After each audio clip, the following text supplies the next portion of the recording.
Так, вот я сейчас на незаведенной машине хочу показать эффект этого звука. Вот слышите?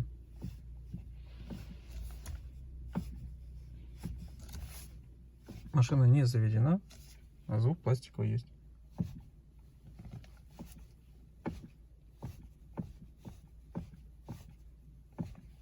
Ну, а тут обычный стучок, который вот не на заведенном усилителе, а вот именно пластиковый все равно звук присутствует.